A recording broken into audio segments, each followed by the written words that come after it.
A good example here, maybe, of what numbers do and don't mean. On paper, or in this case your TV screen, Paul George seems to be fitting in reasonably well in OKC. No surprise the scoring average is down a bit, but the rebounds and assists are both up from last season, and yet the Thunder are 12th in the West right now at 4-7.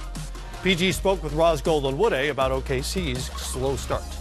You put three players on the floor together. It's not as easy as everyone thinks. This team is a long way to go, no question. We obviously didn't expect this kind of start, but we didn't expect it to be easy as well. So it's a bit of soul searching. We got to pull more. I think the biggest thing is we all got to look at ourselves and think what made us so special in this league, and now bring that with what we have with this team.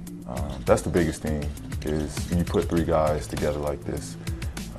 It's guys not wanting to step on toes or want to outdo one another. But that's where we got to be going forward.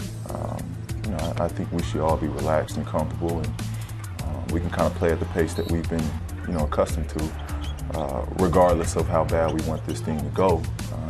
Now it's about how do we play at our pace and still be able to win games and play good basketball. Why is pace an important factor? I think that's, that at the end of the day, you got to be comfortable. Pace, it dictates tempo, it dictates, how you play. I'm not a fast, guy. So, I got to ease my way into it. I got to kind of, survey and see what's going on the floor, whereas Russ he's out of there. So everybody's got to play at their pace and play at the level that they're used to. George has been on fire all year. PG3 knocking down the triple. George tied to the wrist. Ooh, that was pretty. George with a nasty crossover. Oh. Wow. I've been so used to having to put the ball on the ground to create and generate a lot of offense for myself. With the speed of Russ, a lot of offense is generated for me. And that's just been what I've had to get used to, over this short stint of games. But I've gotten better and better with it. But I think at the end of the day, it's just figuring out that tempo that I can play at. With a nice spin move and a dive. Russ comes up with two. How does he do that? Westbrook cocking the hammer and pulling the trigger. But you can't change, Russ. You can't change that energy. You can't change that aggressiveness. That's what makes him special, and that's who he's been since he's been in this league.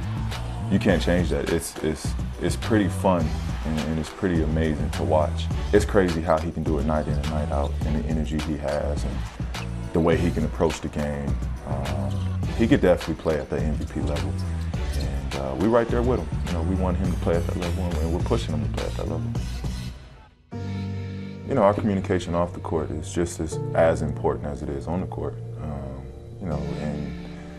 Since day one, it's been easy. It's been easy getting to know those guys and getting comfortable with those guys. It's on us, obviously, but it's how we want it. We all want this to work, and that's the only way it is if we all can get on the same page as quick as possible.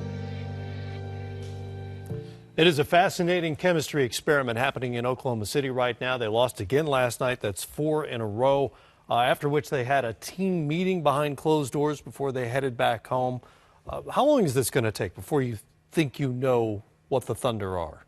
I don't know. I'm not sure we won't see some roster changes, shakeups. They lost two very, very important pieces on the glass, and that's Cantor and Sabonis from a year ago. They are presently 30th, that's last in the NBA, in defensive rebounding. Now, their defense has been very good. Second in opponents' points per game, first in steals and forced turnovers, that type of thing. But the glass, those big guys that they had a year ago were pounding people, they're gone. They're not there anymore.